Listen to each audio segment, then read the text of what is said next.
What's going on, workforce? Brian here. Chris here. And today we're diving into a world without WoW. Final Fantasy XIV's recovery would not have been possible. This is an interview conducted by PC Games. Link is always in the description below for you guys to go read along, give them some love, give them some likes, give them support, because that is how these interviews get created and generated. But first, Chris, how's everything going? What are we looking at today? Today we're talking about merch. I'm wearing my Work to Game shirt. We've been getting some new ones. I haven't had a chance to order one of the new ones yet. But yeah, there's always merch over there. I think some of the Lunar Whale stuff is still up. So definitely feel free to go give that a look-see. All right.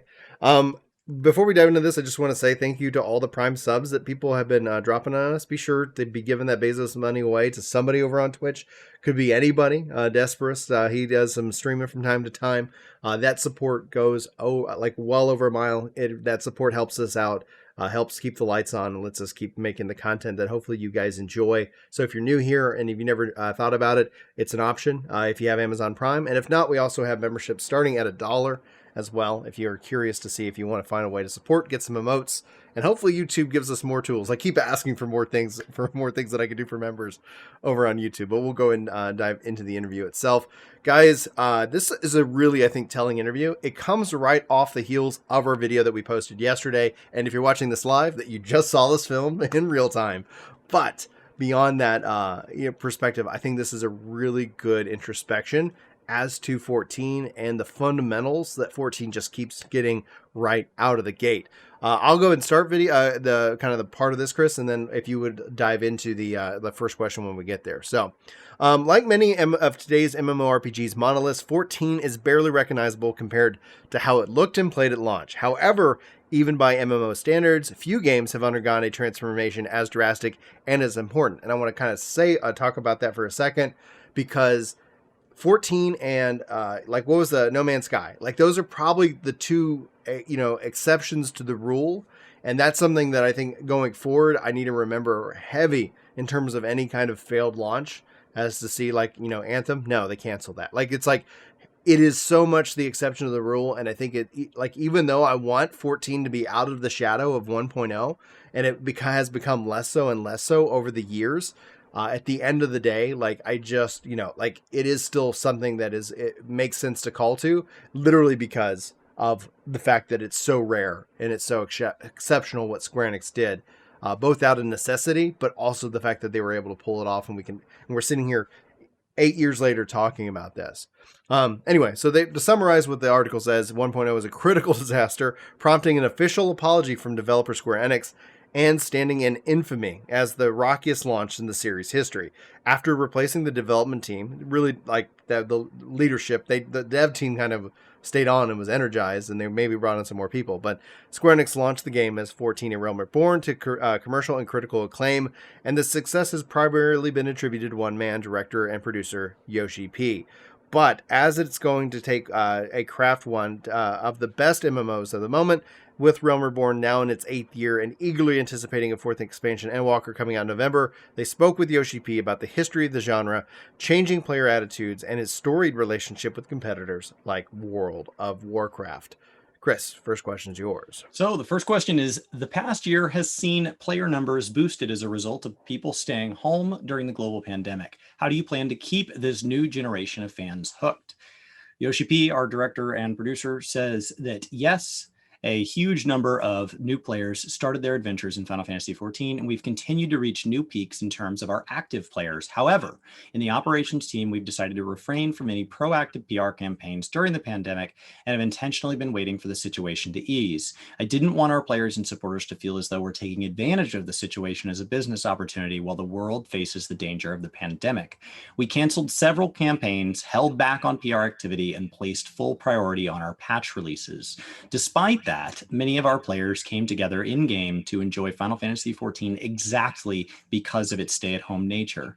I felt that it brought the relationships we've built with our players over the past 10 years into the spotlight. I want to create opportunities for our newcomers to join in too, and to show them not just how fun the game is, but to share the joy of Final Fantasy XIV.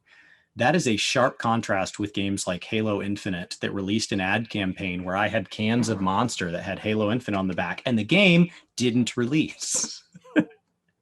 Yeah, and that's it's really telling to see that they making that shift because of that aspect. I think to me that speaks miles. No one wants to sit here and be worrying about their job, or we don't know what's happening next in this crazy 2020 2021 world, and then all of a sudden being like play 14. I think essentially the stay-at-home nature though, and with, like we talked about it with content creation yesterday, literally just that. Yeah, like players are doing that for you in that regards, and it's a way that we're getting able to communicate. We're able to play the games even though we're being socially distant. MMOs, I think, were a particular genre that really help, I guess, strive and bring that home. And bring it to the forefront because you can still get together socially. In some respects, and with tools like Discord and other applications like that, like yeah, it's really like nice to be able to have those tools at our disposal. It'll be interesting to see like what these what kind of campaigns, if they're gonna bring back any now that things are getting back to normal, and when will they feel like it's gonna start, to where it's like socially acceptable, so you're not like. I mean, they're pushing ads now. So that's right. They just started pushing ads right now. Yeah. Now, I will say a stark difference between them before anybody draws a parallel with like, well, Shadowlands had ads. Well, a huge advantage is that they didn't have an expansion coming out. Mm-hmm. So like a huge advantage is that unlike games that were setting a release date, you did not have as much pressure to run ad campaigns as they do for something like the launch of Endwalker. So the launch of Endwalker does have ads. I do want to give him credit for this, but like also in context of really you would have to truly get a comparison. I mentioned Halo. Well, Halo was trying to come out. And so like, with over $500 million in dev money at the time. So you do have to kind of keep in mind that it's an easier time to stay silent when you're just pushing out patches. Right. Their focus internally on making sure all resources possible to keep the patches on schedule is a stark contrast with what most gaming companies were able to maintain. We had basically a 2-month delay as they adjusted to work from home, and then it was back to normal. Now, they were working at a lightened load, so they cut some content that we expected to keep the patches on time. But as soon as we overcame that 2-month gap, it was just patch, and it's just moving right along. And so they mentioned World of Warcraft as an example of a competitor. That's an example of a competitor that has not been able to maintain any form of a pace that represents what they would have aimed for. For all the people that say they're not happy with World of Warcraft, just know neither is World of Warcraft. They're not happy with this either. This was not plan A. And so I think that, I think it's awesome that they've been able to do this. And it's really uniquely timed that we are building up to the finale of the story, and 6.1 will begin something new. And so it is a really exciting time to be in 14 because we're resolving 10 years of story, 7 to 10 years of story. And then we're going to start something new next year. And so for a new player, it's a great time to basically binge all the episodes of The Wire. Just go binge it, start to finish in one go, knowing that we're about to go into a highly anticipated new show starting early next year. Absolutely. MMORPGs today look very different to classics like Age of Ultima and EverQuest. Looking at 14 as well as your competitors, how has the MMO genre had to adapt and innovate to capture changing player interest and attitudes? I think the only MMORPGs that could be considered equal to Ultima Online would probably be Lineage and EVE Online. But in my personal opinion, there hasn't been a role-playing experience that has surpassed that of the original UO. These works have a special place within the MMO genre and are still in demand, and there's still a demand for them even now. But that demand is by no means great enough to support large-scale MMOs that because they offer a lot, because they need a lot of role-play skill to play effectively. If we could prepare a profitable business model, I'd love to take on the challenge of developing such a game. We're going to come back to this because Final Fantasy XI, not in that highlighted list, and that frustrates me personally. EverQuest is another masterpiece of the first generation, and it's an incredible game. That combination is a subscription-based business model with a time-to-win game design. But it was World of Warcraft that faced EverQuest head on and provided a new way to play that wasn't based off of time to win, but WoW incorporated an item level system while keeping player skill at its core. Players who invested lots of time could exist and coexist with players who did not, encouraging a free style of play. As for the evolving genre, I believe it's easy for MMOs to accept and reflect changes in gamer lifestyles. If you look back about 20 years where our lives were as busy as they are today, was there an internet? There was internet, but correspondence was limited to email, and real-time communication was limited to PC messenger clients. And nowadays, you have smartphones with the palm of your hands, and you also have access to entertainment whenever have a free moment. It goes on without saying that there's a dramatic drop in the amount of time players have available after eating, sleeping, working, and spending time with their family and friends. So, the game design of UO, EverQuest are still shining jewels even today, and I have no doubt that there's a demand for these titles. It's just that now it's more difficult to make those games succeed as a major business undertaking, and as a result, these games design need to change and innovate and ensure it matches more closely with MMO RPG gamers. For 14, we like to remain receptive to changes in the lifestyles of our players, and will continue to adjust the design a little bit accordingly. So he did not mention 11 there. I don't think because they don't view 11 with respect. 11 still has development resources, but instead because it would have, I think in my mind, would have looked a little self-serving. So I think he listed a list of reputable games that do what he thinks is doing well, that are not owned by Square Enix, and then named the one that he thinks does it best. Because first and foremost, remember that Yoshi-P is a gamer, has He's worked also in on a charge number of of games and loves games. He also has mentioned in a similar level of I'd love to work on games like Diablo. He loves Diablo. So I do want to note here that Yoshi-P is proud and emotionally invested in Final Fantasy XIV, has called it his life's work. And yet, this was an immensely respectful way where he did not mention a single Square Enix title until he was tying it in at the end. And he spoke very fondly of major accomplishments that the entire gaming industry should be respectful of and be appreciative of from titles, including World of Warcraft and Ultima Online. I think this statement is the attitude that I wish there was more of in gaming. I appreciate that this stuff exists. When people talk about MMOs and what they are, when they talk about World of Warcraft's cosmetics, I think it looks too cartoony. The devs that originally developed World of Warcraft said that they chose that graphic style distinctly so that they could make it visually clear from the moment you saw the game that this was not EverQuest. They picked cartoony intentionally to make sure that they looked different than EverQuest because their goal was to do something different than MMOs of the time. And they wanted to make it clear, hey, what's going on here? This doesn't look like I'm familiar. And so this whole statement is something that I just think is one of the reasons I have so much respect for Yoshi-P. He's proud of games. He wants games to succeed. Of course, he wants his to do the best, but he doesn't want to be like, I succeeded because everyone else sucks. No. We all showed up. We all did an amazing job. You got it first place in a race where everybody broke their leg, and you're like, well, all right. Didn't mean I was better. What I want to point out is that I read this as Yoshi-P is listening. I love 11. That's where I came up at. 11 was modeled off of EverQuest in that regards.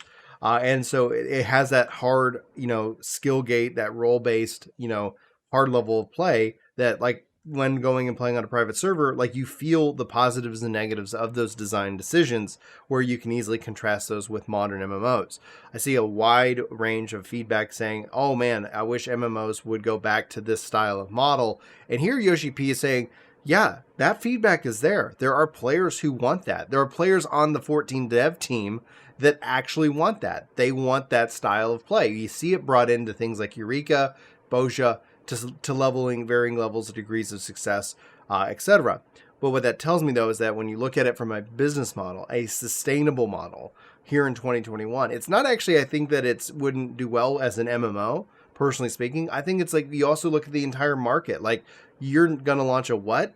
And in a free-to-play gaming market, like even Halo is launching as a free-to-play game.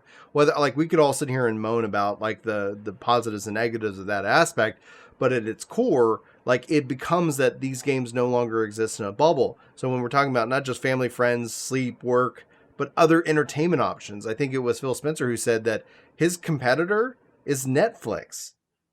Like that's his competitor because they're looking at taking your time in that regards. And time is the only thing, the only resource we have that we can't, we have no idea how much we have of it, and we can't get any more of it. Outside, we could probably lose some or gain some depending on how like life choices. But at the end of the day, like it is what it is. So I feel heard because it's good to see this and hear this information. To note that it's like if it was business feasible, yeah, I think we would have something along those lines. And who knows, we might, depending on like if they find ways to make that work, because there is a community that wants that kind of game.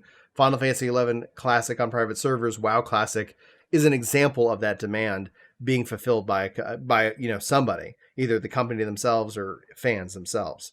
Right. In a panel at FanFest, yoshi-p talked about their development strategy and how they'll have plan A, and then it'll come out because we don't have PTRs, and players will react and players will say, "Oh, I really wanted plan B." And they're like, "Okay, well, like we hear you. The next step of it is already being made. We can't make that next step into plan B. It's too much of a contrast. What we can do is we can make it into plan A, and as we update it and we work on it, we can shift it towards plan B." And I think that really lines up with this. Him saying, "This is a dialogue. And as players change, we will change." When you talk about games that fall in the favor of their players, people say, "Well, I wish it would go back to the way it was," or people say, "I wish it would change." But really what it is I wish I felt heard.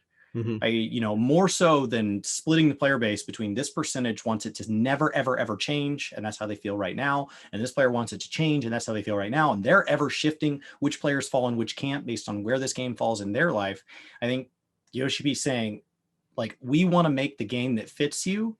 And that doesn't have to be the same game tomorrow that it is today. That the plans can change. We can adjust on the fly. Where we're headed in 5 years isn't necessarily where we're going to be in 5 years, because as the community around this game changes, we're going to adjust with you. I think that feels really, really respectful. yoshi-p's, we could have a lot worse of a director and producer and still have a great game. So Final Fantasy XIV is 8 years old, and many of your competitors are even older. What gives a good MMORPG such staying power? Battle content, systems, story, and the game's universe must both be engrossing and expertly crafted.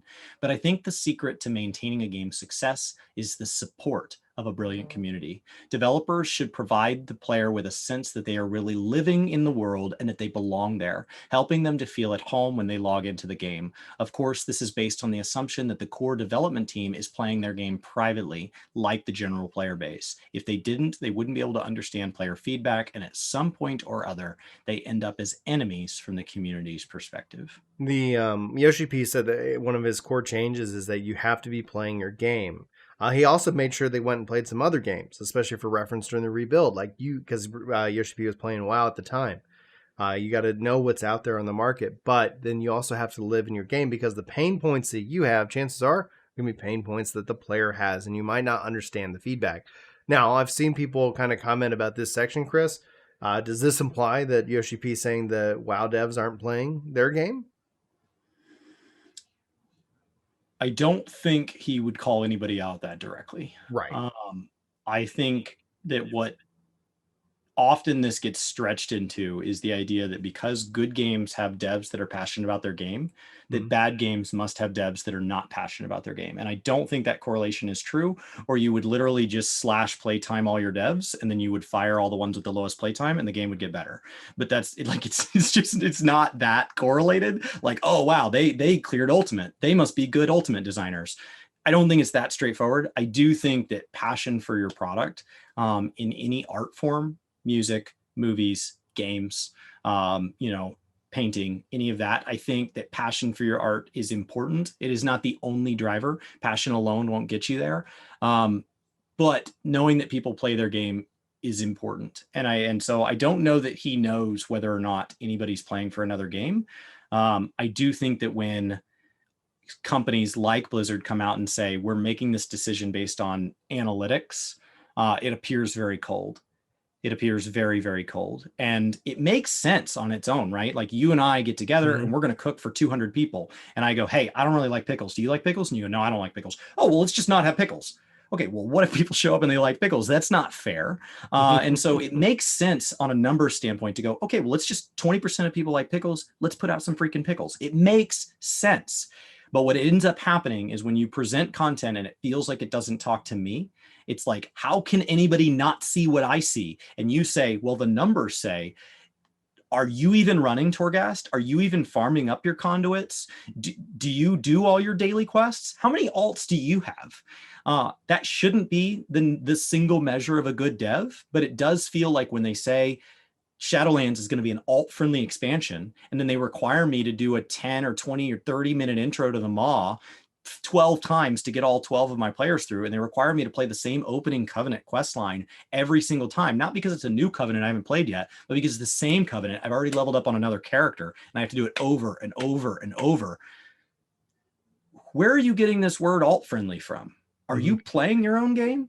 And so I think this says, like, I think if nothing else, this is a reminder that they play their game more so than a call out of someone else. I think it's we're talking from pain points. You know, when we think Monk needs changes, it's because devs in the game are playing Monk and they're like, I don't like this. This doesn't feel good. And so like when black mages are frustrated at the way this content feels like it punishes black mage, there's a ton of people. It's very anecdotal. It doesn't actually say anything, but there's a ton of people who go, well, yoshi-p plays black mage. And so immediately that calms everybody down. It shouldn't. What does one person playing black mage matter? Oh, he likes it, so I have to.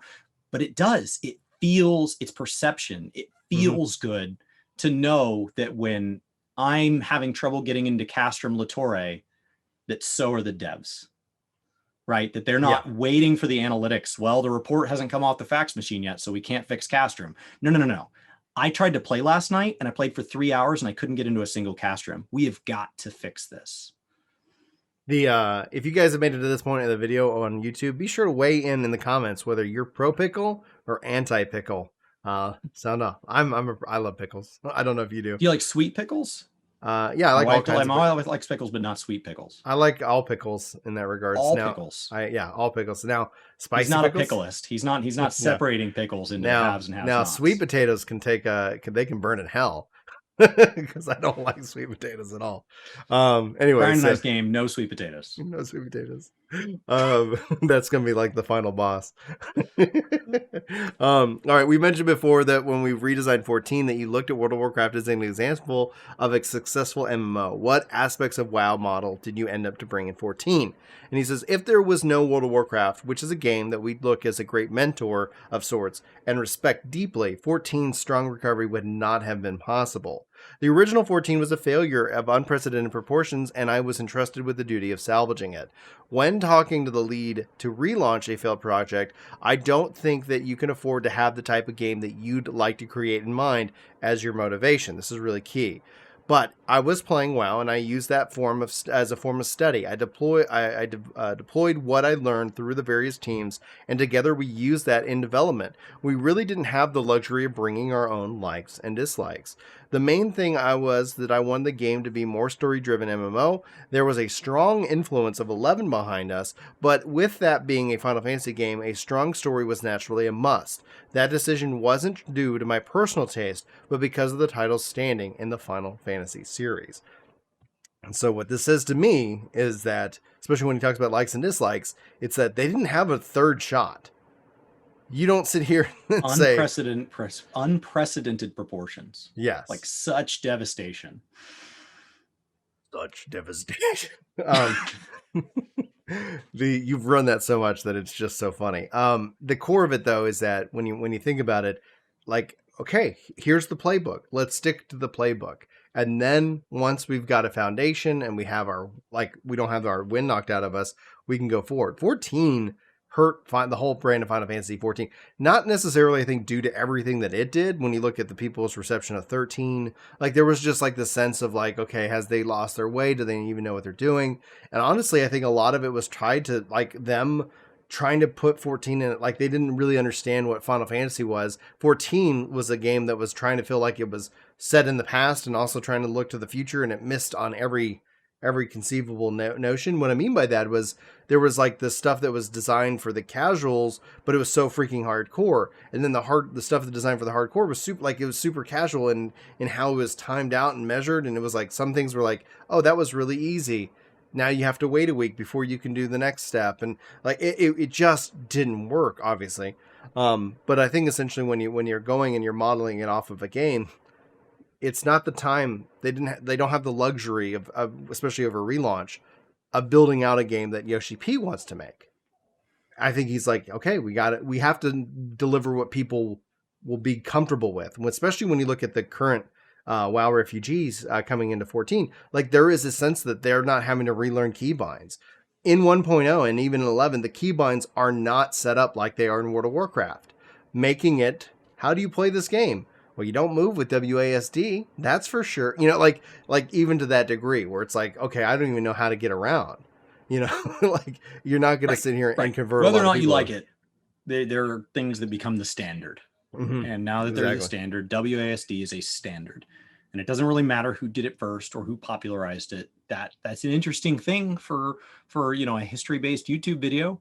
But at the end of the day, it's not really up for debate. That's the standard and will be the standard until we don't use regular keyboards anymore. 100%. And that's where we're at. And so I think having UI feel comfortable to people, it's what you see in first-person shooters. They have a different set of abilities on the bar, so they create their own home layout.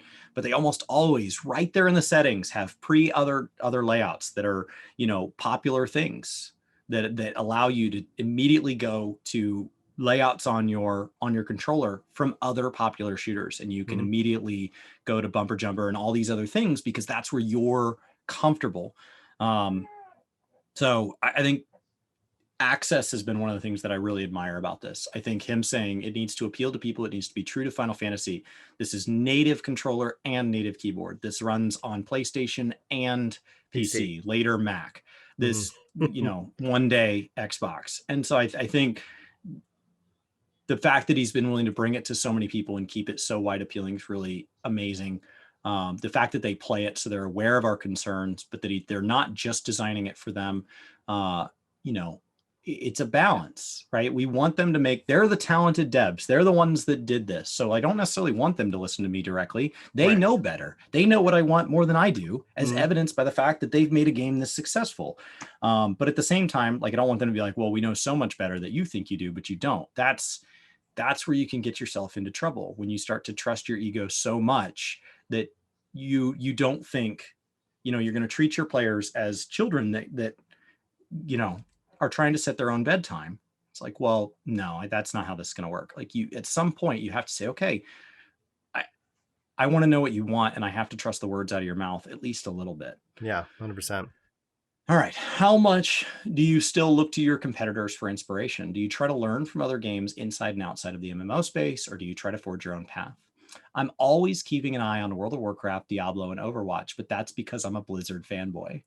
Everyone over at Blizzard has been really kind to us, and they've invited me to visit their studio on 3 or so occasions now. When I went in 2018, the main team joined me in a discussion about the development and operation process. They're all so considerate, and I respect them deeply. There was much I learned from them, and I made sure to be completely frank when answering whatever questions they had for me. It really was a joy to learn that there are so many warriors of light in the WoW team. As you can imagine, I'm not solely focused on WoW. I also check the basic systems of MMORPGs launching around the world. I even have staff in charge of compiling information about them and reporting that to me. However, Final Fantasy XIV has always carved its own path.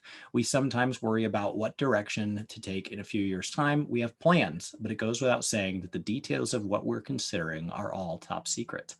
They are an incredibly private thing. That's why they struggled so much with the move to work from home. Yeah. Mr. Happy got flown over there to go to Square Enix headquarters, and he said that when he went to go take a picture of himself in front of the building, security came out and said, "You can't even take pictures of the building. Like, you need to go down the street." Like, no, like, you're not bringing that inside. Even as a just guest, to be clear, even as a guest, turn it off. Invited. Yeah. You're definitely welcome inside. Keep Yeah. your phone in your pocket. We've speculated and we talked about our different theories of the ways that he can go. Yoshi-P's tease that at some point the 14 number won't make any sense, which would tie into his truthful statement that this is his life work. Doesn't mean that 14 can't evolve into 17, 18, 19. He joked and said 20, which essentially he said to the moon in 7.0. So if we're basing it off of our mathematics here, maybe 8.0, Final Fantasy 17. I don't know. But what that means to me is it says that they are definitely looking at everything that's going on out there. Yoshi-P's informed about it. What they've shown off engine-wise within house, it just blows my mind. What other MMOs like New World has shown off with their engine alone, like it just goes like, what would Yoshi-P do with this? Yeah. Like I would love to give him the time, money, resources, and engine. And my theory has long been, for years now, that they're actively working on that behind the scenes. You don't just turn on an MMO. MMOs take a ton of work, lots of prep, lots of work. And the things that I would say is that if they ever go in that direction, whether they New Genesis it or we see it spun into a new numbered Final Fantasy game, which would be fascinating. If that ever does go the route, it's like that means they've been working on this whole time. You're feeling that you lost a dungeon per patch is going to be that, hey, it's now a part of this thing that's new and amazing, and it takes the game into a whole new level. But beyond that, it's that to learn the lessons that they've been able to learn throughout this. Like, just I think of 14 and to a degree, if they end up going this way, as our public test server. Like, this is our PTR in which that they're able to do things, they're able to section off things, see what works, and then if they do build something from the foundation up, or they do go into the foundation of this current game, they can say, hey, we know this works. People really like this. And that way they don't have to sit here and experiment too much. They have a little bit of the analytics, but they're actively playing their game and they know what they want to bring to the fold. So personally, this excites me beyond belief. I think 14 is going to be a very exciting game to watch over the next easily 4 to 5 years to see what Yoshi-P and his team have planned as we get into the 2020s. It's exciting to see. I mean, it's a constant reminder. When I say I'm a Blizzard fanboy, people assume that means I don't like 14 games, like that I like 14 less. Yoshi-P is there with me. Like these teams are fans of each other. I know WoW devs that play 14, and we've been confirmed on multiple occasions that there are 14 devs that play WoW. I can't confirm that one personally. I don't speak Japanese, so I don't know. I haven't naturally crossed paths with 14 devs. It's a harder ask, but they are fans of each other. They're fans of MMOs. They like this style of game. Yoshi-P said when he was remaking everything from 1.0, right, that there was a ton that he's like, hey, what else is working? And obviously World of Warcraft was working at the time.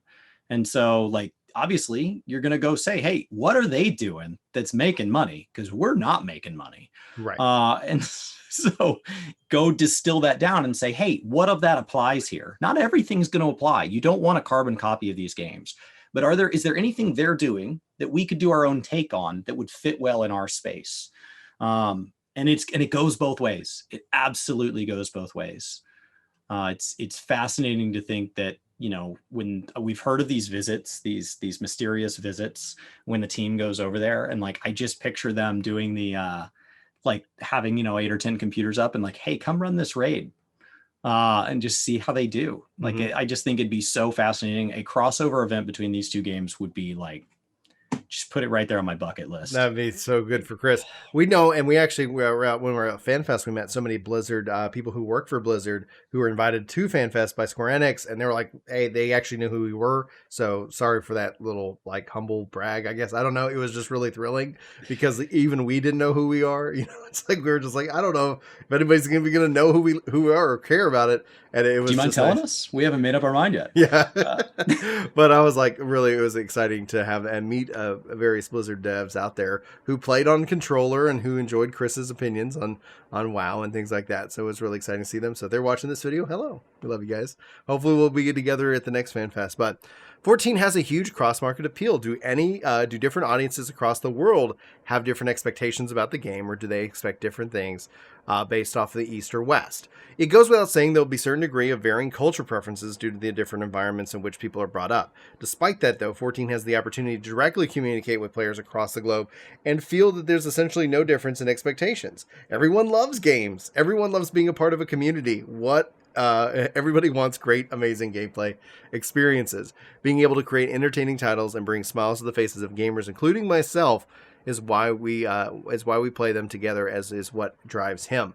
Now, this I think is also true. If you look at the various cultural influences, like even in Endwalker, we have all these different cultural references, and it's something that is gaming is universal in that degree, in my opinion. It's something that appeals to even before video games, card games, board games, like puzzles, like all of these things. Gaming is something I think very inherent to being human. Yeah, I was hanging out in Xenos' stream. This was probably a few weeks ago, and he was talking about this. And he was talking about his disagreement with the way certain content was rolled out, with the way certain policies are rolled out with the devs. And his chat started to say, like, yeah, what a crap game. And certain people in the chat started to just get really negative here. And he stopped to make something abundantly clear. He loves this game. Even when people disagree with the devs about where it should go from here, it comes from a point of wanting it. They both want the same thing. Right. They both want the best version of Final Fantasy XIV moving forward. They both want that. They just disagree about how to get there. And so I think it's really important to keep that in mind when you see a content creator heavily disagreeing. Brian, you and I have heavily disagreed with some of the decisions or some of the long-term direction that we've been concerned about with 14, especially awaiting a pivot. Concerns that, well, what if they don't pivot? Are we on a sustainable path? And disagreeing with it criticism doesn't immediately come from this place of hatred and wanting it to die. It comes from a place of, it's worth caring about. It's worth wanting it to get better. If I really just didn't care and I thought it was doomed, I would just go play something else. But that's not how I feel. I think there's a ton of potential here. And so when we nitpick, when some of us say oh, I wish this was a little different, it comes from a place of saying, hey, this is great. Could it be better? And I think 14 is in a great spot. It doesn't mean it's perfect. Especially the new player experience. To all the new players coming in, there's a lot about the new player experience that I think many of us wish were different for you. It's the best of the doors that are available to be opened. We would love for there to be other options, but of the options available for you to get to cap, the two available to you are to clear all previous content in order or to skip. And those are the only two. I wish there was a third door. There just isn't. Why do you think that Western and Eastern MMOs vary so dramatically in their approach and style? There is no doubt about the differences in the taste between the West, even between Europe and America, and in Asia when it comes to graphics and characters. On the other hand, if you were to ask me whether there is such a significant difference in the game design process, my personal viewpoint would be that it isn't so remarkable. I'm Japanese, but Final Fantasy XIV has been well received by players across the globe, and we don't develop it based to the tastes of any region in particular. Communities' retention schemes differ greatly between Japan, China, and South Korea, so it's not even possible to treat East Asia as a single group. I think the right approach is to simply create a game that everyone can enjoy. That felt like a slam. That felt like shade. Oh yeah, which part? Just the well, East and West are so different, right? No. And I think the fact that you consider me East is already not a great description. I think that there are, from a monetization standpoint, there are different things within my region. And from a game standpoint, good games are good games. That's how I read that. I really, everything else in here felt so respectful and so exciting. And that one felt to me like shade. I don't know why. Maybe that's just how I read it, but that felt like, I think you're missing the point here. I thought this was a great interview. I thought that this is like the interviews that I really look forward to because it gives so much insight into the man and into where this game is going. Absolutely. The direction. And then because again, these answers aren't I'm not going to tell you the story, so you don't waste a question on that. But it's what are you looking at? What do you think about the genre? Taking into account, yes, people are busy. How can you MMOs can't die just because people get busy, right? How do you sit here and adjust to that? And the fact that I you said, I think yoshi-p agrees, the game's nowhere near perfect. There's so many things that they can do. It's just a matter of prioritization, feedback, and listening. And I think that's one of the things that I've been saying is that 14 has been playing fundamental, baseball in that regards. They're doing the things right. They're doing the little things right. And yes, like the fact is that I think the biggest criticism that some people in the community can't take is that people will come and play the game and they'll say, "Man, I wish there was more." Like, and that's the breaking point within the feedback loop. How dare you wish there was more? Like, no, it's so good. I would love to have more. Well, yeah, that's the get out of this community. Like, no, yes, like for seconds at my house, nothing is ruder. Leave. I'll close the door on your way out. Don't even touch my door. Get out. The thing I would say is, like, I think is a fundamental shift. It'll be interesting to see how it pays out for Square Enix in the long run.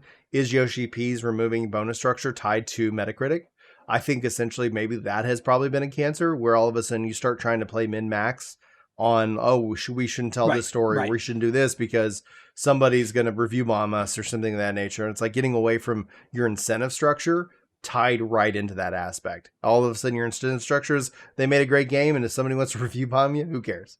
Like people like a music artist having to chase the charts. Exactly. They're not allowed to explore a change in the genre. They're not allowed to explore personal taste because they can't afford to underperform because their publishers or, because their record label's like, hey, if you don't keep performing, we're going to drop you. That's a very different position than somebody that gets to that point like Darius Rucker that says, hey, earlier in my career, I couldn't explore country music.